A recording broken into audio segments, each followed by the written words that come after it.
ನಮ್ಮ ಜೊತೆಗೆ ಒಬ್ರು ಮಾಜಿ ಕೈದಿನೇ ಈಗ ಸಂಪರ್ಕದಲ್ಲಿದ್ದಾರೆ. ಅವ್ರ ಹೆಸರು ಮತ್ತೊಂದು ಬೇಡ. ಅವರು ಪರಪ್ಪನ ಅಗ್ರಹಾರದಲ್ಲೇ ಇದ್ದಂಥವ್ರು. ಹೇಗೆ ವ್ಯವಸ್ಥೆಗಳಿತ್ತು ಅವ್ರ ಹತ್ರನ ನಾವು ಕೇಳ್ತಿಳ್ಕೊಳ್ಳೋಣ. ಸರ್ ನಮಸ್ತೆ, ನನ್ನ ಧ್ವನಿ ಕೇಳಿಸ್ತಾ ಇದೆಯಾ?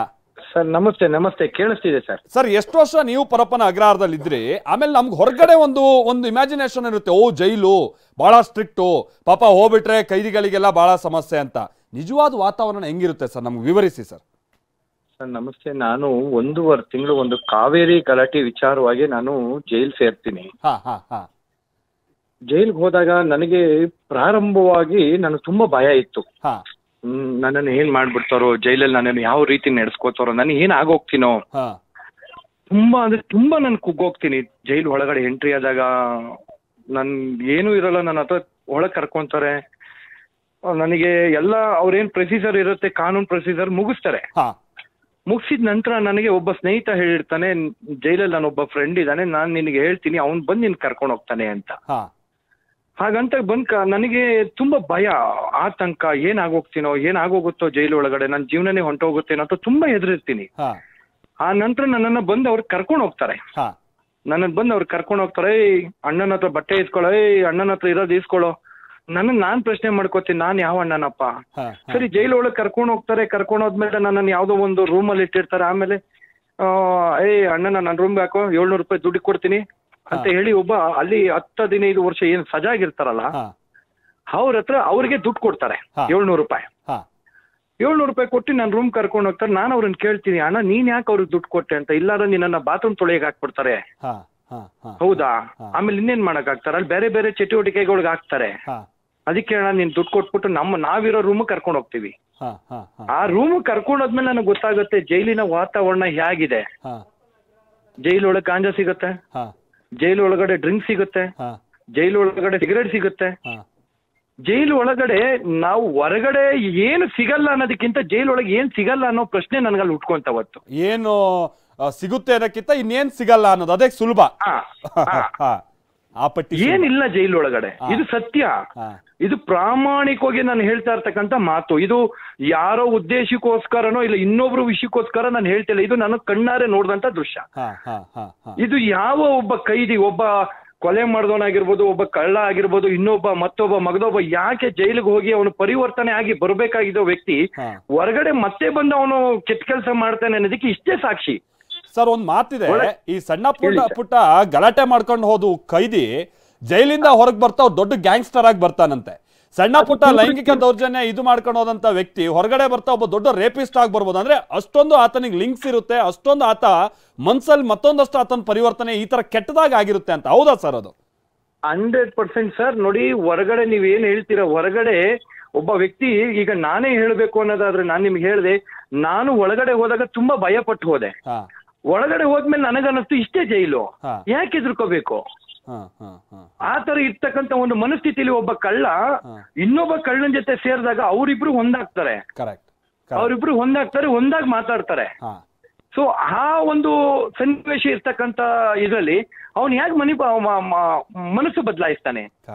ಅವನಿಗೆ ಈಸಿಯಾಗಿ ಗಾಂಜಾ ಕೊಡ್ತಾರ, ಅವನಿಗೆ ಸೇದೋದಕ್ಕೆ ಈಸಿಯಾಗಿ ಅವನಿಗೆ ಸಿಗರೇಟ್ ಕೊಡ್ತಾರೆ. ಆಮೇಲೆ ಹೊರಗಡೆ ಒಂದು ಫುಲ್ ಬಾಟ್ಲ್ ಡ್ರಿಂಕ್ಸ್ ತರೋದಕ್ಕೆ 5,000 ರೂಪಾಯಿ ಕೊಡ್ತಾರೆ. ಈಗ ಸಪ್ಲೈ ಮಾಡೋದು ಯಾರು ಸರ್? ಸಪ್ಲೈ ಮಾಡೋದು ಯಾರು? ಅಲ್ಲಿರುವಂತ ಸಿಬ್ಬಂದಿನ ಅಥವಾ ಅಲ್ಲಿರುವಂತ ಯಾರೋ ವಿಚಾರಣಾಧೀನ ಕೈದಿನೋ ಅಥವಾ ಸಜಾ ಕೈದಿ ಅವ್ರುಗಳು ಈ ತರದೆಲ್ಲ ವ್ಯವಸ್ಥೆ ಮಾಡ್ಕೊಂಡು ಹೊರಗಡೆಯಿಂದ ತರ್ಸೋದ ಯಾರು ಸರ್ ಇದೆಲ್ಲ?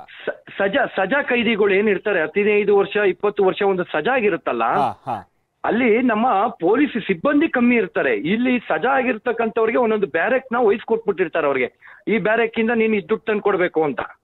ಅವ್ರು ನಮಗೆ ಹೇಳ್ತಾರೆ, ನೋಡಪ್ಪ ಸಾಹೇಬ್ರು ಕೇಳ್ತಾರೆ ದುಡ್ಡು 300 ರೂಪಾಯಿ ಕೊಡ್ಬೇಕು, ವಾರಕ್ಕೆ 700 ರೂಪಾಯಿ ಕೊಡ್ಬೇಕು, ನೀನು ಕೊಟ್ಟಿಲ್ಲ ಅಂದ್ರೆ ನಿನ್ನ ಮತ್ತೆ ಅಲ್ಲಿಗೆ ಆ ರೂಮ್ ಕಳಿಸ್ಬಿಡ್ತೀನಿ ಅಂತ ಹೇಳ್ತಾರೆ. ಅವಾಗ ಏನು ಅಂದ್ರೆ ನಮಗ್ ದುಡ್ಡಿನ ಅವಶ್ಯಕತೆ ಬೇಕು. ನಾವು ಮನೆಗಳು ಫೋನ್ ಮಾಡ್ತೀವಿ, ನಾವು ಅನ್ಕೋತೀವಿ. ಈಗ ನಾನು ನೋಡ್ತಾ ಇದ್ದೀನಿ, ನಿಮ್ಮ ಚಾನಲ್ ಎಲ್ಲ ನೋಡ್ತಿದ್ದೆ, ಅಧಿಕಾರಿಗಳು ಹೋಗಿ ಎಲ್ಲ ಸರ್ಚ್ ಮಾಡ್ತಿದ್ದಾರೆ. ಯಾರೇ ಸರ್ಚ್ ಮಾಡಿದ್ರು ಅಲ್ಲಿ ಮೊಬೈಲ್ಗಳು ಸಿಗಲ್ಲ, ಬಟ್ ಅವ್ರ ಹತ್ರ ಮೊಬೈಲ್ ಇರುತ್ತೆ. ಎಲ್ಲಾ ಕೈದಿಗಳ ಹತ್ರನೂ ಮೊಬೈಲ್ ಇದೆ. ಎಲ್ಲಿ ಇಟ್ಕೊಂಡಿರ್ತಾರ ಅಂತ ಸೀಕ್ರೆಟ್ ಜಾಗ? ಈಗ ನಮ್ಮ ಕೈದಿಗಳಿಗೆ ಕಾನೂನು ಹೇಳಿರೋದು ಏನಪ್ಪಾ ಅಂದ್ರೆ ಬ್ರೆಶೀಟ್ ನ ಮತ್ತೆ ಒಂದು ಏನು ಕೊಡ್ಬೇಕು ಅದು ಕಾನೂನು ಮುಖಾಂತರವಾಗಿ ಜೈಲಲ್ಲಿ ಇರೋರೇ ಕೊಡ್ಬೇಕು. ಆದ್ರೆ ಹೊರಗಡೆನ ಬ್ರೆಶೀಟ್ ತರಿಸ್ತಾರೆ. ಆ ಬ್ರೆಶೀಟ್ ಏನ್ ಮಾಡಿರ್ತಾರೆ ಅಂದ್ರೆ ಬ್ರೆಶೀಟ್ ನ ಸೆಂಟ್ರಲ್ ಕಟ್ ಮಾಡಿಸಿರ್ತಾರೆ ಚಿಕ್ಕದಾಗೆ. ಅದನ್ನ ಒಂದು ಪ್ಯಾಕೆಟ್ ಟೈಪ್ ಮಾಡಿಸಿರ್ತಾರೆ. ಆ ಪ್ಯಾಕೆಟ್ ಒಳಗಡೆ ಮೊಬೈಲ್ ಇಟ್ಟಿರ್ತಾರೆ. ಇವ್ರು ಹೋಗಿ ಪೊಲೀಸ್ನವರು ಬೆಡ್ಶೀಟ್ ನ ಒದರ್ತಾರೆ, ಗೊತ್ತಾಗಲ್ಲ ಅವ್ರಿಗೆ ಮೊಬೈಲ್ ಇದೆ ಅಂತ. ಆಮೇಲೆ ಅವರು ಯಾವ ರೀತಿ ಜಾಮರ್ ಆನ್ ಮಾಡಿರ್ತಾರೆ ಅಂತಾರೆ, ಬಟ್ ಮೊಬೈಲ್ ಹೇಗ ಅವ್ರು ಮಾತಾಡ್ತಾರೆ ಮೊಬೈಲ್ ಅಲ್ಲಿ ಅಂತಂದ್ರೆ, ಈ ಗೋಡೆ ಪಕ್ಕಕ್ಕೆ ಹೋಗಿ ಮೊಬೈಲ್ ನ ಗೋಡೆಗೆ ಟಚ್ ಮಾಡಿದ್ರೆ ಟವರ್ ಅದು ಕನೆಕ್ಟ್ ಆಗೋಗುತ್ತೆ. ಅಲ್ಲಿ ಅವ್ನ್ ಒಬ್ಬ ಮೊಬೈಲ್ ಅಲ್ಲಿ ಮಾತಾಡ್ಬೇಕಾದ್ರೆ ಒಬ್ಬ ಪೊಲೀಸ್ ಅವರು ಅಲ್ಲಿ ಡಾಲಿ ಅಂತ ಕರೀತಾರೆ ಪೊಲೀಸ್ ಅವ್ರನ್ನ. ಡಾಲಿ ಅಂತ ಕರೀತಾರೆ ಪೊಲೀಸ್ ಅವ್ರನ್ನ. ಅಲ್ಲಿ ಒಂದು ಚಿಕ್ಕದಾಗ ಒಂದು ಮಿರರ್ ಹಾಕೊಂಡಿರ್ತಾರೆ ಯಾವ್ದೋ ಒಂದು ಮೂಲೆಯಲ್ಲಿ. ಪೊಲೀಸ್ ಅವ್ರು ಯಾವ ದಿಕ್ಕಿಂದ ಬರ್ತಾರೆ ಅಂತ ನೋಡೋದಿಕ್ಕೆ ಆ ಮಿರರ್ ನೋಡಿದ್ರೆ ಗೊತ್ತಾಗೋಗುತ್ತೆ ಅವ್ರಿಗೆ. ಇವ್ರು ಇಲ್ಲಿ ಗೋಡೆಗೆ ಮೊಬೈಲ್ ಹಿಂಗ್ ಅಟ್ಯಾಚ್ ಮಾಡಿ ಮಾತಾಡ್ಬೇಕಾದ್ರೆ ಕರೆಕ್ಟ್ ಆಗಿ ಆ ಮೊಬೈಲ್ ಅಲ್ಲಿ ಗೊತ್ತಾಗತ್ತೆ, ಆ ಮಿರರ್ ಗೊತ್ತಾಗುತ್ತೆ. ಅವಾಗ ಹೇಳ್ತಾರೆ ಡಾಲಿ ಬಂದ ಅಂತ ತಕ್ಷಣ ಇವ್ರ ಮೊಬೈಲ್ ನ ತಗೊಂಡಾಗ ಆ ಬ್ರೆಶೀಟ್ ಒಳಗೆ ಹಾಕ್ಬಿಡ್ತಾರೆ. ಈ ರೀತಿ ಇರ್ತಕ್ಕಂತ ಒಂದು ಜೈಲಿನಲ್ಲಿ ಸರ್ ಹೊರಗಡೆ ಎಷ್ಟೇ ನೀವು ಅಪರಾಧ ಮಾಡಿ, ಎಷ್ಟೇ ನೀವು ಕೊಲೆನ ನೀವು ತಡೆಗಟ್ಟಿ, ಏನೇ ಕಳ್ತನನ ತಡೆಗಟ್ಟರು ಸರ್ ಜೈಲಲ್ಲಿ ಪರಿವರ್ತನೆ ಆಗದೆ ಇರತಕ್ಕಂಥದ್ದು ಹೊರಗಡೆ ಇರ್ತಕ್ಕಂಥ ಅಧಿಕಾರಿಗಳು ಯಾವುದೇ ಚಾನಲ್ ಆಗಿರ್ಲಿ, ಯಾವುದೇ ಒಂದು ವ್ಯಕ್ತಿಗಳಾಗಿರ್ಲಿ ಯಾವ ರೀತಿ ತಡೆಯಕ್ ಸಾಧ್ಯ ಸರ್? ಕರೆಕ್ಟ್ ಸಾಧ್ಯ ಇಲ್ಲ. ಯಾವ ರೀತಿ ತಡೀತೀರಾ ಸರ್? ಈಗ ಊಟದ ವ್ಯವಸ್ಥೆ ಸರ್, ಊಟದ ವ್ಯವಸ್ಥೆ ಈಗ ಹೌದು, ಈಗ ಯಾರೋ ಈಗ ಅವ್ರ ಮನೆಯಿಂದ ಬರ್ತಾರೆ, ಒಂದ್ ದಿವಸ ಬರ್ತಾರೆ, ವಾರಕ್ಕೆ ಒಂದ್ ದಿವಸನೋ 2 ದಿವಸನೋ, ಈಗ ವಾರಕ್ಕಾಗಷ್ಟು ಊಟ ಕೊಡಕ್ ಆಗಲ್ಲ. ಬಟ್ ನಾವು ಕೇಳ್ಪಡ್ತೀವಿ ಕೆಲವ್ರು ದಿನಾ ಕೂಡ ಬಿರಿಯಾನಿ ತಿಂತಾರೆ. ಈಗ ದರ್ಶನ್ ಅವ್ರ ಕೇಸಲ್ಲಿ ಅಥವಾ ಕೆಲವು ರೌಡಿ ಶೀಟ್ ದಿನಾ ಬಿರಿಯಾನಿ, ದಿನಾ ಒಳ್ಳೆ ಬೋಟಿ ಫ್ರೈ ಇವರಿಗೆ ಅದ ಹೆಂಗೆ ಸರ್ ವ್ಯವಸ್ಥೆ ಮಾಡ್ಕೊಡ್ತಾರೆ? ಯಾರದು ಸರ್? ಇದೇನಾಗುತ್ತೆ ನೋಡಿ, ರೇಷನ್ ಮನೆಯಿಂದನೂ ಕೂಡ ತರ್ಸ್ಕೋಬಹುದು ನಾವು. ಅದು ಯಾವ ರೀತಿ ಆಕ್ಚುಲಿ ಜೈಲಿನ ಊಟ ನಾನು ತಿಳಿದಂಗೆ, ನಾನು ಊಟ ಮಾಡ್ದಂಗೆ ಸರ್ ಜೈಲಿನ ಊಟ ಮಾಡೋದಿಕ್ ಆಗಲ್ಲ. ತುಂಬಾ ಸ್ವಲ್ಪ ಕಳಪೆ ಒಂದು ಗುಣಮಟ್ಟದಲ್ಲಿ ಇರುತ್ತೆ ಅದು. ಆ ಊಟನ ಏನ್ ಮಾಡ್ತಾರೆ, ಒಳಗಡೆನೆ ಒಂದು ಈ ಕರೆಂಟ್ ಸ್ಪ್ರಿಂಗ್ ಬರುತ್ತೆ. ನಾವು ಹಳೆ ಕಾಲದಲ್ಲಿ ಒಂದು ಸ್ಪ್ರಿಂಗ್ ಅನ್ನ ಯೂಸ್ ಮಾಡಿ ಕರೆಂಟ್ ಸ್ಟವ್ ಯೂಸ್ ಮಾಡ್ತಾ ಇದ್ರು. ಗೊತ್ತಾಯ್ತು. ಹೌದು. ಆ ಸ್ಪ್ರಿಂಗ್ ಅನ್ನ ಒಂದು ಇಟ್ಕೆಯನ್ನ ಒಂದು ಯು ಟೈಪ್ ಅಲ್ಲಿ ಕಟ್ ಮಾಡ್ತಾರೆ. ಇಟ್ಕೆಯನ್ನ ಕಟ್ ಮಾಡಿ ಆ ಇಟ್ಕೆಗೆ ಸೇರಿಸ್ತಾರೆ ಈ ಸ್ಪ್ರಿಂಗ್ ಅನ್ನ ಸೇರಿಸಿ ಕರೆಂಟ್ ಗೆ ಕನೆಕ್ಷನ್ ಮಾಡಿ ಆ ಜೈಲಿನ ಒಳಗಡೆನೆ ಅಡಿಗೆ ಮಾಡ್ಕೋತಾರೆ. ಚಿಕನ್ ಮಾಡ್ತಾರೆ, ಮಟನ್ ಮಾಡ್ತಾರೆ. ಹೊರಗಡೆಯಿಂದ ಚಿಕನ್ ಮಟನ್ ತರಿಸ್ತಾರೆ. 1 kg ಮಟನ್ ನಾವು 500 ರೂಪಾಯಿ ಕೊಟ್ಟು ತಗೋತೀವಿ ಅಲ್ಲ, ಜೈಲಿಗೆ ಬರ್ಬೇಕಾದ್ರೆ 1,500 1 kg ಮಟನ್ ತರಿಸ್ತಾರೆ. ಆಚೆಯಿಂದ ಪ್ರತಿ ಒಂದು ರೇಷನ್ ಕೂಡ ಜೈಲಲ್ಲಿ ಕೈದಿಗಳಿಗೆ ತಂದು ಕೊಡ್ಬೋದು. ಯಾಕೆಂದ್ರೆ ನಾನೇ ತರಿಸ್ಕೊಂಡಿದ್ದೀನಿ, ನನಗೆ ಪ್ರತಿ ಒಂದು ಐಟಮ್ ಹೊರಗಡೆಯಿಂದ ಬರ್ತಿತ್ತು. ಯಾಕೆಂದ್ರೆ ನನಗೆ ಈಗ ನನ್ನ ಒಬ್ಬನಿಗೆ ಏನದಲ್ಲ, ಇವ್ರು ನನ್ನ ಯಾರು ರೂಮ್ ಕರ್ಕೊಂಡು ಹೋದ್ರಲ್ಲ ಅವ್ರು ನನಗೆ ಹಿಂಸೆ ಕೊಡೋರು. ತರ್ಸು ಇವತ್ತು ನಿಂದು ಅಂತ ತರ್ಸು, ಇದನ್ನ ತರ್ಸು, ಜೈಲು ಊಟ ಆಗಲ್ಲಪ್ಪ ನೀನ್ ಮಾಡಕ್ಕೆ, ನೀನ್ ಹೊರಗಡೆ ಅಂತ ತರಿಸ್ಬೇಕು. ಎಸ್ ನನ್ನ ತಮ್ಮ, ನನ್ನ ತಾಯಿ, ನನ್ನ ಕುಟುಂಬದವರು ತಂದು ಕೊಡೋರು ನನಗೆ ದುಡ್ಡು. ಸರ್ ಏನು ಹೊರಗಡೆ ಬಡ್ಡಿ ವ್ಯವಹಾರ ಮಾಡ್ತಾರೆ, ಬಡ್ಡಿ ದಂಧೆ ಮಾಡ್ತಾರೆ ಅಂತ ಹೇಳ್ತಾರೆ. ಜೈಲಲ್ಲಿ ನಡೆಯುವಂತ ದಂಧೆನ ಯಾರ ಕೈಲೂ ತಪ್ಸಕ್ ಆಗ್ತಿಲ್ಲ ಸರ್. ಈ ಬಡ್ಡಿ ದಂಧೆ ಇದೆಲ್ಲ ಜೈಲೊಳಗೆ ಇನ್ನೂ ಜೋರಾಗಿ ನಡೆಯುತ್ತೆ. ಜೈಲೊಳಗೆ ಇವತ್ತು ಇದೆ ಸರ್. 15%, 18%, 20% ದಂಧೆ ನಡೆಯುತ್ತೆ ಜೈಲೊಳಗಡೆ. ಇದು ಯಾರಿಗೂ ಗೊತ್ತಿಲ್ಲ. ಯಾಕೆಂದ್ರೆ ಕೈದಿಗಳು ಈಗ ಅವ್ರಿಗೆ ಎಲ್ಲರೂ ಒಂದು ರಾಬ್ರಿ ಮಾಡಿದ ದುಡ್ಡು ಇಲ್ಲ, ಅಲ್ಲೆಲ್ಲ ಒಂದು ಅರ್ಧ ಕೆಜಿ ಚಿನ್ನ ಹಾಕಿದ್. ನನ್ನ ರೂಮಲ್ಲಿ ಒಬ್ಬ ಹೇಳ್ತಿದ್ದ, ನಾನು ಅಲ್ಲೊಂದು ಇದ್ರಲ್ಲಿ ರೂಮಲ್ಲಿ ಚಿನ್ನ ಇದ್ದೀನಿ ಕಣ, ನಾನು ರಾಬ್ರಿ ಮಾಡಿದ್ದಿದ್ದು, ಅದನ್ನ ತಗೊಂಡ ಮಾರ್ಬಿಟ್ಟು ನನ್ನ ಜೈಲಿಗೆ ದುಡ್ಡು ತಂದು ಕೊಡ ಅಂತ ಹೇಳ್ತಾನೆ. ಈ ರೀತಿ ನಮ್ಮ ಜೈಲಿನ ಒಂದು ಪರಿಸ್ಥಿತಿ ಇದ್ದಾಗ ಹೊರಗಡೆ ಇರ್ತಕ್ಕಂಥ ಪೊಲೀಸ್ನವರಾಗಿರ್ಲಿ, ಹೊರಗಡೆ ಬಂದಂತ ಕೈದಿಗಳು ಯಾವ ರೀತಿ ಪರಿವರ್ತನೆ ಆಗ್ತಾರೆ ಸರ್? ಸರ್ ಈಗ ಜೈಲಿನ ಒಳಗಡೆ ಹೋದ ನಂತರ ನಮ್ಗೆ ಈಗ ಅಧಿಕಾರಿಗಳು ಏನ್ ಹೇಳ್ತಾರೆ ಅಂತಾರೆ, ವಿಚಾರಣಾಧೀನ ಕೈದಿಗಳನ್ನೇ ಒಂದ್ ಕಡೆ ಇಡ್ತೀವಿ, ಸಜಾ ಕೈದಿಗಳನ್ನೇ ಒಂದ್ ಕಡೆ ಇಡ್ತೀವಿ. ಅಂದ್ರೆ ಈಗ ಆಲ್ರೆಡಿ ಅವರಿಗೆ ಕನ್ವಿಕ್ಷನ್ ಆಗಿರೋರು ಅಂತ ಹೇಳ್ತಾರಲ್ಲ. ಒಳಗಡೆ ಈಗ ನಾವೀಗ ನೋಡಿದ್ವಿ, ಈಗ ಸಜಾ ಕೈದಿ, ವಿಚಾರಣಾ ಕೈದಿ ಎಲ್ಲ ಒಟ್ಟಿಗೆ ಕೂತವ್ರೆ. ಈಗ ದರ್ಶನ್ಗೆ, ಕುಳ್ಳಾಸಿನ ಅವರೆಲ್ಲ ಒಟ್ಟಿಗೆ ಇದ್ದಾರೆ. ಇವ್ರನ್ನೆಲ್ಲರೂ ಸೇರೋದಕ್ಕೆ ಏನಾದ್ರು ಜಾಗ ಇದೆಯಾ ಸರ್, ಅಥವಾ ಅವರೆಲ್ಲ ಒಟ್ಟಿಗೆ ಸೇರೋದಕ್ಕೆ ಅವಕಾಶ ಇರುತ್ತಾ ಜೈಲೊಳಗೆ? ಸರ್ ನಮ್ಮಲ್ಲಿ ಒಂದು ಬ್ಯಾರೆಕ್ ಬಿಟ್ಟು ದೊಡ್ಡ ಗ್ರೌಂಡ್ ಇದೆ ನಮಗೆ. ಅಲ್ಲಿ ದೊಡ್ಡ ಗ್ರೌಂಡ್ ಅಲ್ಲಿ ಎಲ್ಲಾರು ಸೇರೋದಕ್ಕೆ ಬಿಡ್ತಾರೆ. ಆ ಗ್ರೌಂಡ್ ಅಲ್ಲಿ ಎಲ್ಲಾರು ಮಾತುಕತೆ ಆಡ್ತಾರೆ. ಆಮೇಲೆ VIP ಶೆಲ್ಲೇ ಬೇರೆ ಕಡೆ ಇದೆ. VIP ಶೆಲ್ಲು ಬೇರೆ ಕಡೆ ಇರ್ತಾರೆ. ಈ VIP ಶೆಲ್ಗಳಿಗೂ ಕೂಡ ಏನ್ ಮಾಡ್ತಾರೆ, ಈಗ ಬಡವ ಯಾರೋ ಒಬ್ಬ ಕೈದಿ, ಒಬ್ಬ ಅಮಾಯಕ ಒಬ್ಬ ಕೈದಿಗೆ ಅವನ ರೂಮ್ಗೆ ಹಾಕ್ತಾನೆ. ಯಾವ ತರ ಹಾಕ್ತಾರೆ ಈಗ ಒಬ್ಬ VIP ನಾನು ಒಂದ್ 2,000 3,000 ಕಾಸು ಕೊಡ್ತೀನಿ, ನನ್ ಕಾಲ್ ಒತ್ತಕ್ಕೆ, ನನ್ ಬಾತ್ರೂಮ್ ತೊಳಿಯೋದಕ್ಕೆ, ನನ್ ನೆಲ ಒರೆಸೋದಕ್ಕೆ ಒಬ್ಬ ಕೈದಿನ ಒಬ್ಬನ್ ಕಳ್ಸ್ಕೊಡ್ರಿ ಅಂತ. ಅವ್ರ ಹತ್ರ ಒಂದ್ 4,000 5,000 6,000 ದುಡ್ಡು ಇಸ್ಕೊಂಡು ಅವ್ನ ರೂಮ್ ಕಳಿಸ್ತಾರೆ. ಅವ್ನ ಅವನ್ನೆಲ್ಲ ಮಾಡ್ಬೇಕು. ಆ ಹುಡುಗ ಏನ್ ಮಾಡ್ತಾನೆ, ಅವನಿಗೆ ಬೀಡಿಗೋ ಇಲ್ಲ ಸಿಗರೇಟ್ಗೋ ಇಲ್ಲ ಗಾಂಜಾ ತಗೊಳ್ಳೋದಕ್ಕೋ ಅವ್ರ ಹತ್ರ ದುಡ್ಡು ತಗೋತಾನೆ, ತಗೊಂಡು ಅವನ ಆ ಅಭ್ಯಾಸನ ಮಾಡ್ತಾನೆ. ಸರ್ ನಾವು ಹೊರಗಡೆಗಿಂತ ನಾವ್ ಹೇಳ್ಬಲ್ಲ ಸರ್. ನಾನು ಇನ್ನೊಂದು ವಿಚಾರ ಹೇಳ್ಬೇಕು, ಅದು ಇವತ್ತಿನ ಪ್ರಪಂಚದ ಕಣ್ಣಿಗೆ ನಾನು ತಪ್ಪಾಗಿ ಹೇಳ್ತಿದ್ದೀನಿ ಅಂತ ಅನ್ಕೋಬೋದೋ ಇಲ್ಲ ಸತ್ಯನೋ ನಾನು ಹೇಳ್ಕೋಬೋದೋ, ಇದು ನನಗ್ ನೇರವಾಗಿ ಗೊತ್ತಾಗಿದಂತ ವಿಷಯ. ನೇರವಾಗಿ ನಾನು ಜೈಲಲ್ಲಿ ನಾನು ಇದ್ದಂತ ದಿನಗಳಲ್ಲಿ ನಾನು ಕೇಳದಂತ ವಿಷಯ, ನಾನು ಕಣ್ಣಲ್ಲಿ ನೋಡಿಲ್ಲದೆ ಇರ್ಬೋದು, ಆದ್ರೆ ನನ್ನ ಕಿವಿಯಾರೆ ಕೇಳದಂತ ವಿಷಯ ಇದೊಂದು ಸತ್ಯ.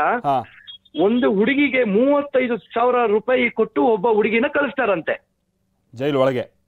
ಜೈಲಲ್ಲಿ. ಅಂದ್ರೆ ಏನು ಅಪರಾಧಿ ಕೈದಿಗಳು ಇರ್ತಾರಲ್ಲ ಹೆಣ್ಮಕ್ಳು, ಅವಳನ್ನ ಕಳಿಸ್ಕೊಡ್ತಾರ. ಅಲ್ಲಿ ಮಹಿಳಾ ಕೈದಿಗಳು ಅಥವಾ ಸಜಾ ಕೈದಿಗಳು ಯಾರು ಇರ್ತಾರೋ ಅವ್ರನ್ನ ಕಳಿಸ್ಕೊಡೋದು. 35,000 40,000 ಹಿಂಗೆ ದುಡ್ಡು ಇಸ್ಕೊಂಡು ಕಳಿಸ್ಕೊಡ್ತಾರೆ ಅನ್ನೋದು. ಇವೆಲ್ಲ ನಾನು ಜೈಲ್ ಒಳಗೆ ಕೇಳ್ದಂತ ವಿಷಯಗಳು. ಇವತ್ತು ನಮ್ಮ ಜೈಲಿನ ಪರಿಸ್ಥಿತಿ ಸರ್ ಹೇಗಿದೆ, ಹೊರಗಡೆ ನಿಜವಾಗ್ಲೂ ಜೈಲು ಒಳಗಡೆ ಹೋದವ್ರು ಯಾರು ಮನೋಪರಿವರ್ತನೆ ಆಗಿ ಬರಲ್ಲ. ಬರಲ್ಲ. ಯಾವತ್ತು ನಮ್ಮ ಒಬ್ಬ ಜೈಲು ಒಳಗಡೆ ಹೋದಂತ ವ್ಯಕ್ತಿ ಸರ್ ಅವ್ನು ಮತ್ತೆ ಬಂದು ಆಚೆ ಸಿಗರೇಟ್ ಸೇರ್ತಾನೆ ಅಂತಂದ್ರೆ ಅವ್ನು ಒಳಗಡೆ ಸಿಗರೇಟ್ ಸೇರ್ತಿದ್ದಾನೆ, ಅವ್ನು ಹೊರಗಡೆ ಗಾಂಜಾ ಮಾರ್ತಿದ್ದಾನೆ ಅಂದ್ರೆ ಅವ್ನು ಆಚೆ ಬಂದು ಗಾಂಜಾ ಮಾರ್ತಾನೆ. ಮತ್ತೆ ಅವನು ಒಬ್ಬ ಕೊಲೆ ಮಾಡ್ತಾನೆ ಅಂದ್ರೆ ಮತ್ತೆ ಅವನು ಆ ಕೆಲಸ ಮಾಡ್ತಾನೆ, ಮತ್ತೆ ಹೊರಗಡೆ ಬಂದು ಅಂದ್ರೆ ಹೊರಗಡೆ ಅವನು ಅಷ್ಟು ಆರಾಮಾಗಿದ್ದಾನೆ ಅಂತ ಅರ್ಥ. ನಾನು ಇವತ್ತು ಯಾವ ಸೆಲೆಬ್ರಿಟಿ ಬಗ್ಗೆ ಮಾತಾಡ್ತಿಲ್ಲ ಇಲ್ಲಿ, ಯಾರ ಬಗ್ಗೆನಲ್ಲ, ಆದ್ರೆ ಜೈಲಿನ ವಾಸ್ತವಾಂಶ ನಿಮ್ಗೆ ಹೇಳ್ತಾ ಇದ್ದೀನಿ. ಇವತ್ತು ನಮ್ಮ ಸರ್ಕಾರನು ಎಚ್ಚೆತ್ಕೋಬೇಕು ಇದ್ರ ಬಗ್ಗೆ. ಹೊರಗಡೆ ಪೊಲೀಸ್ನವರಿಗೆ ನಾವು ಬೈತೀವಿ, ನಮ್ಮನ್ನ ಅರೆಸ್ಟ್ ಮಾಡಿಲ್ಲ, ಒಬ್ಬ ರೇಪಿಸ್ಟ್ ಅರೆಸ್ಟ್ ಮಾಡಿಲ್ಲ, ಒಬ್ಬ ಕೊಲೆಗಾರನ ಅರೆಸ್ಟ್ ಮಾಡಿಲ್ಲ ಅಂತ ಹೇಳ್ತೀವಿ. ಪಾಪ ಇಲ್ಲಿರ್ತಕ್ಕಂಥ ಪೊಲೀಸ್ನವರು ಹೊರಗಡೆ ಇರ್ತಕ್ಕಂಥವ್ರನ್ನ ಅರೆಸ್ಟ್ ಮಾಡಿ ಜೈಲೊಳಗೆ ಬಿಟ್ರೆ ಮತ್ತೆ ಅವನು ಅಪರಾಧಿ ಸ್ಥಾನಕ್ಕೆ ಹೋಗಿ ಮತ್ತೆ ಆಚೆ ಬರ್ತಾನ ಅವನು. ಕರೆಕ್ಟ್. ಎಲ್ಲ ನಾವು ಮಾತನಾಡ್ತಾ ಸರ್ ಅದಕ್ಕೆ ಫಸ್ಟ್ ಇದು ದರ್ಶನ್ ಟಾರ್ಗೆಟ್ ಮಾಡಿ ಮತ್ತೊಂದು ವಿಚಾರ ಅಲ್ಲ, ಜೈಲಿನ ವ್ಯವಸ್ಥೆ ಹೆಂಗಿದೆ ಅನ್ನೋಂತ ತಿಳ್ಕೊಬೇಕಲ್ವಾ. ಯಾಕಂದ್ರೆ ನೀವು ಹೇಳ್ದಂಗೆ ಈಗ ಈ ದರ್ಶನ್ ಅವ್ರನ್ನ ಅರೆಸ್ಟ್ ಮಾಡೋ ಟೈಮ್ನಲ್ಲಿ ಇಡೀ ಸಿಸ್ಟಮ್ ನ ಎದುರಾಕೊಂಡು ಕೆಲಸ ಮಾಡಿದಂತ ಪ್ರಾಮಾಣಿಕ ಅಧಿಕಾರಿಗಳಿದ್ದಾರೆ. ಈಗ ಅವರಿಗೆಲ್ಲ ಅವ್ರ ಕೆಲ್ಸಕ್ಕೆ ಏನ್ ನ್ಯಾಯ ಕೊಟ್ಟಂಗಾಯ್ತು? ಈ ಅಧಿಕಾರಿಗಳು ಹಿಂಗೆಲ್ಲ ವ್ಯವಸ್ಥೆ ಮಾಡ್ಕೊಟ್ರೆ ಇವ್ರಿಗೆ ಒಳಗಡೆ? ಖಂಡಿತ. ಈಗ ರೇಣುಕಾಸ್ವಾಮಿ ಕುಟುಂಬಕ್ಕೆ ಇವ್ರು ಏನ್ ಈಗ ಕುಟುಂಬ ನೋಡಿದಾಗ ಏನಂತ ಅನ್ಸುತ್ತೆ ಅವರಿಗೆ, ಈ ದರ್ಶನ್ ಹಿಂಗ್ ಒಳಗಡೆ ಕುತ್ಕೊಂಡು ಇಷ್ಟು ಆರಾಮಾಗಿದ್ದಂತ ಟೈಮ್ ನಲ್ಲಿ ಅಲ್ವಾ ಸರ್? ಇದು ಇವತ್ತಿನ ನಮ್ಮ ಸ್ಥಿತಿ ಏನಾಗೋಗಿದೆ, ಹೊರಗಡೆ ಇರ್ತಕ್ಕಂಥವ್ರು ತುಂಬಾ ಪ್ರಾಮಾಣಿಕವಾಗಿ ಕೆಲಸ ಮಾಡ್ತಾರೆ. ನಾನು ಕೆಲವು ಅಧಿಕಾರಿಗಳನ್ನ ನೋಡಿದೀನಿ ಸರ್ ನನ್ನ ಕಣ್ಣಲ್ಲಿ. ಮತ್ತೆ ನಾನು ನಿಮ್ಮ ಮಾಧ್ಯಮದಲ್ಲಿ ಲಾಸ್ಟ್ ಟೈಮ್ ಕೂಡ ಯಾವ್ದೋ ಒಂದು ವಿಷಯದ ಬಗ್ಗೆ ನಾನು ಮಾತಾಡಿದಾಗ ಹೇಳಿದೆ, ತುಂಬಾ ಪ್ರಾಮಾಣಿಕವಾಗಿ ಅಧಿಕಾರಿಗಳಿದ್ದಾರೆ, ಪ್ರಾಮಾಣಿಕವಾಗಿ ಕೆಲಸ ಮಾಡ್ತಾರೆ ಸರ್, ಹಗಲು ರಾತ್ರಿ ಕೆಲಸ ಮಾಡ್ತಾರೆ. ಇವತ್ತಿನ ಟೈಮಲ್ಲಿ ನಾನು ಒಬ್ಬ ಅಧಿಕಾರಿ ಹೆಸರು ಹೇಳ್ಬೇಕೋ ಬೇಡವೋ ಗೊತ್ತಿಲ್ಲ, ಒಬ್ರು ದಿನೇಶ್ ಪಾಟೀಲ್ ಅನ್ನೋ ಒಂದು ಅಧಿಕಾರಿ, ಅವ್ರು ಯಾವ ರೀತಿ ಕೆಲಸ ಮಾಡ್ತಾರೆ, ಇಡೀ ರಾಜ್ಯಕ್ಕೆ ನಂಬರ್ 1 ಹೆಸರು ಮಾಡಿದಂತ ಅಂತ ವ್ಯಕ್ತಿ ಸರ್. ಅಂತ ಕೆಲಸ ಮಾಡ್ತಾರೆ ಸರ್. ಹೊರಗಡೆ ಅಷ್ಟೆಲ್ಲ ಮಾಡಿ ಜೈಲೊಳಗೆ ತಗೊಂಡು ಬಿಡ್ತಾರೆ ಒಬ್ಬ ಅಪರಾಧಿನ. ಅವ್ನು 3 ತಿಂಗಳಿಗೆ ಬೇಲ್ ತಗೊಂಡು ಆಚೆ ಬರ್ತಾನೆ, ಮತ್ತೆ ಅವನು ಅದೇ ಕೆಲಸ ಮಾಡ್ತಾನೆ. ನಾನು ಅದಕ್ಕೆ ಕೇಳಿದ್ದು ನಿಮ್ಮನ್ನ, ಯಾಕಂದ್ರೆ ಈಗ ಕೆಲವರು ಈಗ ತೀರಾ ಈ ಹೊರಗಡೆ ಲೈಂಗಿಕ ಕಿರುಕುಳ ಅಥವಾ ರೇಪ್ ಕೇಸ್ ಮೇಲೆಲ್ಲ ಒಳಗೆ ಹೋದಂತವ್ರು ಅಟ್ಲೀಸ್ಟ್ ಅಲ್ಲಿ ಅಂತ ವ್ಯವಸ್ಥೆಗಳು ಇಲ್ಲದೆ ಇದ್ದಂತ ಸಂದರ್ಭದಲ್ಲಿ ಅವ್ರಿಗೆ ಪರಿವರ್ತನೆ ಆಗೋಕೆ ಒಂದಷ್ಟು ಟೈಮ್ ಸಿಗ್ಬೋದೋ ಏನೋ ಅಂತ ನಾವು ಅಂದ್ಕೊಳ್ತೀವಿ. ನೀವೀಗ ಹೇಳ್ದಂಗೆ ಅದು ನಾವು ಕೇಳ್ಪಟ್ಟಿದ್ವಿ ಕೂಡ. ಯಾಕಂತಂದ್ರೆ ಇದೇ ಸುಖೇಶ್ ಚಂದ್ರಶೇಖರ್ ಅಂತ ವ್ಯಕ್ತಿ ಮಹಾರಾಷ್ಟ್ರದಲ್ಲಿ ಇದ್ದಂತ ಸಂದರ್ಭದಲ್ಲಿ ಜೈಲಿಗೆ ಕೆಲ ಸೆಲೆಬ್ರಿಟೀಸ್ ಕರ್ಸ್ಕೊಂಡಿದ್ದ ಅನ್ನೋಂತ ನಾವು ಕೇಳ್ತಾ ಇದ್ವಿ. ಈಗ ನೀವು ಹೇಳ್ದಂಗೆ ಪರಪ್ಪನ ಅಗ್ರಹಾರದಲ್ಲೇ ಇದೆಲ್ಲ ವ್ಯವಸ್ಥೆ ಆಗುತ್ತೆ ಅಂತ ಅಂದ್ರೆ ಅಲ್ಲೂ ಈ ಮಹಿಳಾ ಕೈದಿಗಳಿಗೆ ಏನಾದ್ರು ಕಿರುಕುಳ ಈ ತರದ್ ಏನಾದ್ರು ನಡೆಯುತ್ತಾ ಸರ್, ಅಥವಾ ಅಲ್ಲೂ ಒಂದು ದಂಧೆ ನಡೆದ್ಬಿಡುತ್ತಾ ಇದು ಅಂತ? ಅಲ್ಲಿ ಇರ್ಬೋದೇನೋ, ನಾವು ಯಾರು ನಮ್ಮನ್ನ ಅಲ್ಲಿ ಅಲೌಡ್ ಮಾಡಲ್ಲ, ನಮ್ಮನ್ನ ಯಾರನ್ನೂ ಅಲ್ಲಿ ಬಿಟ್ಕೊಡಲ್ಲ, ನಾವು ಆ ಒಂದು ದಾರಿಗೆ ಹೋಗಕ್ ಬಿಡಲ್ಲ ನಮ್ಮ ಯಾರನ್ನೂ. ನಾನು ಅದನ್ನ ನೋಡಿಲ್ಲ, ಮಹಿಳೆ ಕೈದಿಗಳ ಬಗ್ಗೆ ನನಗೆ ಗೊತ್ತಿಲ್ಲ.